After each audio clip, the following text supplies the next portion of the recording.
तो class 10th के MP board के सभी विद्यार्थी, लो जी आज मैं आपको विज्ञान का सेट ए समझाऊंगा, सेट बी। जिस तरह संस्कृत का दोनों पेपरों से मिलकर आपका पेपर आया हुआ था, इसी तरह आपका यहाँ पर विज्ञान का पेपर भी बिल्कुल वो आने वाला है। ठीक है, मेहनत करिएगा, अच्छे से याद कर लेना। खाद्य पदार्थों का कार्बन डाइऑक्साइड और पानी में टूटना किस प्रकार की अभिक्रिया है? तो ये है आपकी उष्माशोषी अभिक्रिया।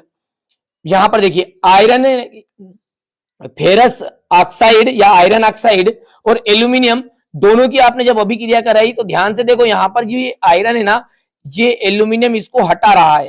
ठीक है, और हटा रहा है, उसका स्थान ग्रहण कर रहा है। तो आपने पढ़ा होगा कि जब एक तत्व दूसरे तत्व को उसके यौगिक से अलग कर देता तो उसे कहते हैं विस्थापन। ठीक है, तो ये हो गया आपका विस्थापन अभिक्रिया। किसी रासायनिक अभिक्रिया में भाग लेने वाले पदार्थ को क्या कहते हैं? जो रासायनिक अभिक्रिया में भाग लेता है उसे कहते हैं अभिकारक, और जो पदार्थ बनता है उसे कहा जाता है उत्पाद। तो यहां पर इसका अभिकारक एकदम राइट रहेगा। हाइड्रोजन का योग और ऑक्सीजन का जो हास है, हाइड्रोजन का यदि हम योग करेंगे और ऑक्सीजन का हास करेंगे तो ये किस तरह की अभिक्रिया है आपकी? तो ये है आपकी अपचयन अभिक्रिया। टूटी हड्डियों को जोड़ने के लिए प्लास्टर चढ़ाते समय किस पदार्थ का उपयोग करते हैं? ठीक है, तो देखिए टूटी हड्डियों को डॉक्टर जब जोड़ता है ना तो प्लास्टर ऑफ पेरिस आपको चढ़ाता है। जो आपको पट्टा होता है ना वो प्लास्टर ऑफ पेरिस का ही होता है। चलिए आगे बढ़ते हैं। दही में क्या पाया जाता है? दही में लैक्टिक अम्ल पाया जाता है। कौन सा अम्ल भैया? लैक्टिक अम्ल। ध्यान से समझो आप, तो केक, पाव, रोटी में बनाने के लिए कौन से पदार्थ का उपयोग किया जाता है? देखिए बेकिंग जो सोडा है ना, बेकिंग सोडे का उपयोग किया जाता है केक बनाने में, पाव रोटी बनाने में। जो फुली हुई चीज है जिसे आप गांव की भाषा में मीठा सोडा के नाम से भी जानते हैं, उसी को कहते हैं। ठीक है, क्योंकि उससे कार्बन डाइऑक्साइड गैस निकलती है, जब वो गर्म करते हैं तो वो उसमें देखिए आपने देखा होगा जैसे केक होता है वो फूल जाता नहीं, फूल जाता, इसलिए इस बेकिंग सोडे की वजह से फूलता है। कभी कभी हम घर पे दाल बाफले बनाते हैं उसमें भी पटकते नहीं, डाल देते हैं। ठीक है, अपच का उपचार करने के लिए निम्न में से औषधि का उपयोग किया जाता है? तो देखिए एंटेसिड का उपयोग किया जाता है। तो यहां तक आपका क्लियर है। ठीक है, अब एक महत्वपूर्ण सूचना आपको देनी थी कि देखिए ये तो अभी प्रेमार्सी परीक्षा चल रही है इसलिए पेपर दे रहे हैं। ठीक है, आपको सबको पता हो, जो पुराने बच्चे हैं उनको, कि इस चैनल पर आपको क्लास 10 बिल्कुल एकदम फ्री, कुछ आपको नोट्स के 1 रुपया नहीं देना है, बिल्कुल निःशुल्क आपको व्हाट्सएप पर आप मैसेज कर दीजिएगा, पूरे नोट्स भी मिलेंगे और पूरा सिलेबस पढ़ाया जाएगा। ठीक है, जिन बच्चों को वास्तव में बाद में पढ़ना है आप बिल्कुल व्हाट्सएप पर मैसेज कर देना क्लास। और अभी जो हाल फिलहाल हम आपका कॉल का जवाब नहीं दे पाएंगे, ना ही व्हाट्सएप पर, क्योंकि आप सभी का प्यार इतना ज्यादा है। 40 से 50 हजार बच्चे डेली व्हाट्सएप पर मैसेज कर रहे हैं, तो इतना सारा अभी कवर हो पाना संभव नहीं है। बाद में अपन जो पेपर निकल जाए उसके बाद में आपको स्वयं को कॉल लगा दिया जाएगा। ठीक है, यहां से देखिए मानव के शरीर में ऑक्सीजन के परिवहन के लिए वर्णक उत्तरदायी जो वर्णक है वो है हीमोग्लोबिन। और पादपों में जल का संवहन कौन करता है? तो जासे जाइलम और जासे जल। ठीक है, तीसरा आप ढूंढ लेना। अग्नाशय में से निकलने वाले प्रोटीन पाचक विकर का नाम है ट्रिप्सिन। ठीक है, और मनुष्य में जो प्रतिवर्ती क्रिया है ना उसको नियंत्रित कौन करता है? तो देखिए भैया ये मस्तिष्क नहीं करता इसका काम। ठीक है, ये कौन करता है? मेरु रज्जु, जो हम रीढ़ की हड्डी कहते हैं ना वो। तो यहाँ पर मेरु रज्जु आ जाएगा। मनुष्य में सोचने का जो काम करता है वो आएगा आपका प्रामस्तिष्क। ठीक है, दो तंत्रिका कोशिकाओं के मध्य खाली स्थान को अपन कहते हैं सिनेप्स। क्या कहते हैं? सिनेप्स। अच्छे से कंप्लीट करना, यही प्रश्न आपके, ठीक है, आपको सुबह देखने को मिलने वाले हैं। ठीक है, चांदी के आभूषण पर काली परत किसकी होती है? सिल्वर सल्फाइड की होती है।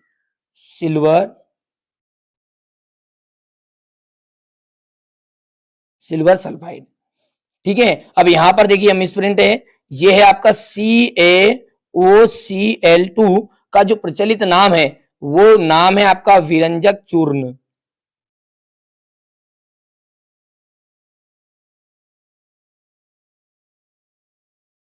किस धमनी में ऑक्सीकृत रुधिर का प्रवाहित होता है? महाधमनी में।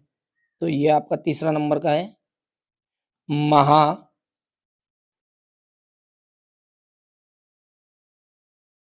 चौथा जो है उसको देखिए, मानव उत्सर्जन तंत्र की कार्यात्मक इकाई नेफ्रॉन है।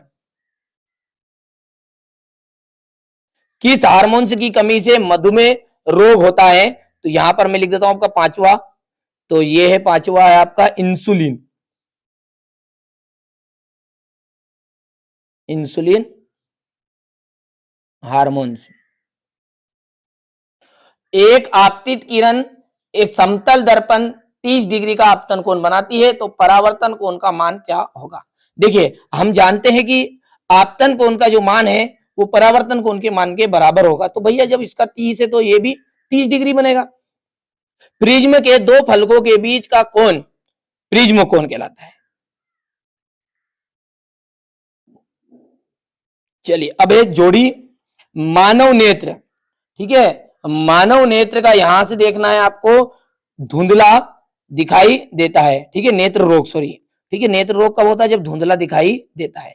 टिंडल प्रभाव, घना जब जंगल रहता है उसके वितान में सूर्य के प्रकाश का गुजरना। अभी एग्जाम्पल के द्वारा समझो तो आपने देखा होगा कि जो अपन बहुत सारे पेड़ रहते हैं ना, उसमें से सूर्य का जो प्रकाश है वो नीचे पूरा नहीं आ पाता है, तो जहां थोड़ी थोड़ी गैप होती है ना, तो उसमें से वो अपन जिसको गांव की भाषा में कहते हैं तितरा, ठीक है, जिसको अपन बोलते हैं किरण, ठीक है, थोड़ा बहुत जो प्रकाश उससे गुजरेगा, थोड़ा बहुत जो प्रकाश की किरण की जो हमको नजर आएगी, वही क्या है आपका प्रकाश का विवर्तन कहते हैं उसे, इसके टिंडल प्रभाव कहा जाता है।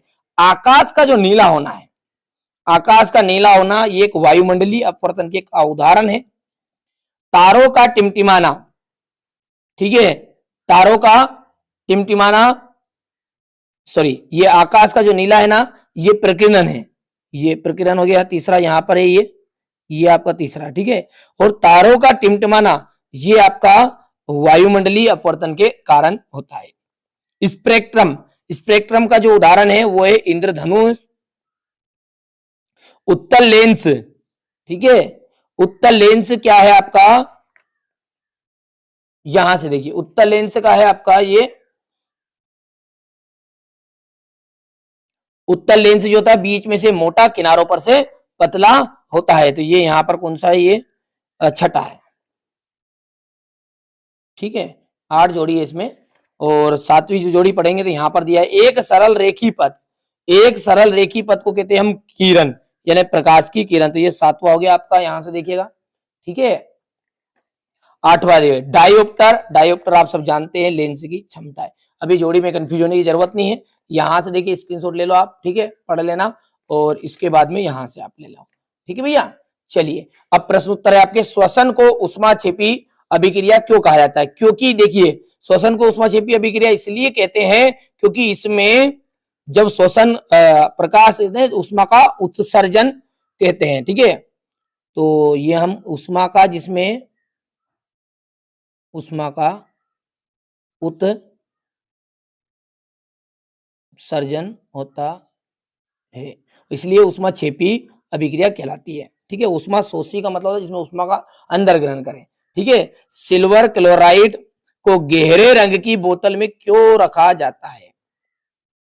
यदि हम इसको सिल्वर क्लोराइड को हम गहरे रंग की बोतल में नहीं रखेंगे तो ये, यदि अपन इसको बाहर रख लेंगे तो ये ऑक्सीजन से क्रिया करेगा, ठीक है, और ऑक्सीजन से क्रिया करने के बाद में तो ये काली परत जमा लेगा, किसके ऊपर? सिल्वर के ऊपर। ठीक है भैया, चलिए तो किसी रासायनिक अभिक्रिया की पहचान के 2 लक्षण बताने हैं, तो देखिए इसमें एक तो क्या होगा, परिवर्तन होगा।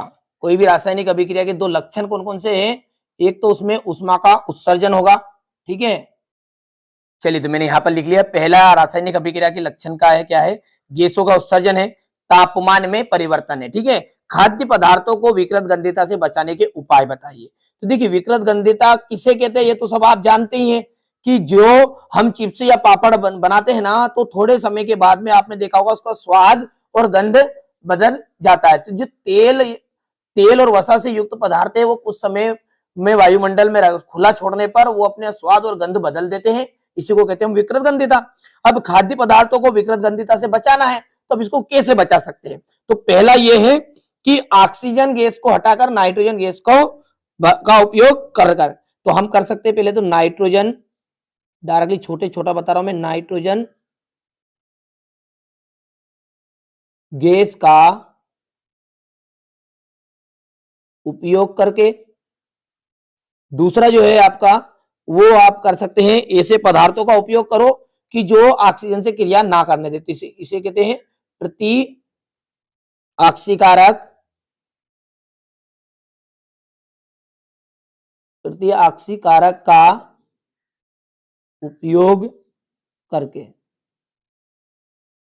ठीक है, चलिए अब अगला क्या है आपका, प्लास्टर ऑफ पेरिस का फॉर्मूला लिखना है। तो देखिए प्लास्टर ऑफ पेरिस किसे कहते हैं, यहां से मैं बताता हूं, कसो नट कुड़ो पानी, कसो CaSO4 और कुड़ो पानी H2O, ये क्या है आपका प्लास्टर ऑफ पेरिस का फॉर्मूला है। ठीक है, ठीक है, तो यहां पर आपको क्या करना है 1/2 भी लिख दीजिएगा, नहीं तो ये जिप्सम बन जाएगा। अच्छा, बुझा हुआ चूना किसे कहते हैं, ठीक है, तो वो रहता है आपका कैल्शियम हाइड्रोक्साइड CaOH2। अब वॉशिंग सोडा का जो औद्योगिक दो अनुप्रयोग है वो आपको लिख देना है। ठीक है, अम्ल और क्षार में कोई दो अंतर जो है, सिंपल सी बात है, ये सबको आता भी होगा आपको कि अम्ल जो होते हैं स्वाद में खट्टे होते हैं, ये स्वाद में कड़वे या कसेले होते हैं क्षार। ठीक है, अम्ल का जो पीएच मान है वो 7 से कम होता है, क्षार का पीएच मान 7 से अधिक होता है। इस तरीके से लिख देना है। अम्लीय वर्षा क्या है, जब कोई भी जो वर्षा होगी ना उसका पीएच मान 7 से कम होगा तो इस प्रकार की वर्षा आपकी अम्लीय वर्षा कहलाएगी। यहां से आप इन सबका उत्तर लिख लेना है क्योंकि बहुत समय लगेगा, बाकी सब आपको चैनल पर मिल भी जाएंगे, ये आप सर्च करोगे और आगे एनसीईआरटी कोचिंग लिख देना प्रश्न के बोल के, तो आपको सारे क्वेश्चन मिल जाएंगे। अपसारी लेंस के कोई दो गुण लिखने हैं, यानी कि यहाँ पर अपसारी और अभिसारी लेंस के कोई दो गुण बताने हैं। उत्तल दर्पण के दो अनुप्रयोग यानी कि उपयोग बोल सकते हैं इसे। अपवर्तनांक किसे कहते हैं, सारे के सारे क्वेश्चन आपको पूरे चैनल पर मिल जाएंगे, आप ठीक है लिख लेना। और अपवर्तनांक किसे कहते हैं, प्रकाश के विक्षेपण की प्रक्रिया को स्पष्ट कीजिए। तारे का टिमटिमाना, तारे टिमटिमाते परंतु घिरे क्यों नहीं। वियोजन अभिक्रिया किसे कहते हैं, भौतिक परिवर्तन किसे कहा जाता है। रेडॉक्स अभिक्रिया क्या है। देखिए आप तो फटाफट स्क्रीनशॉट लेते जाओ, ये क्वेश्चन नंबर आपका 18 हो गया। ये आपका क्वेश्चन नंबर 19, यहाँ पर देखिए धावक सोडा और बेकिंग सोडा के कोई दो उपयोग। लवण किसे कहते हैं, 3 उदाहरण।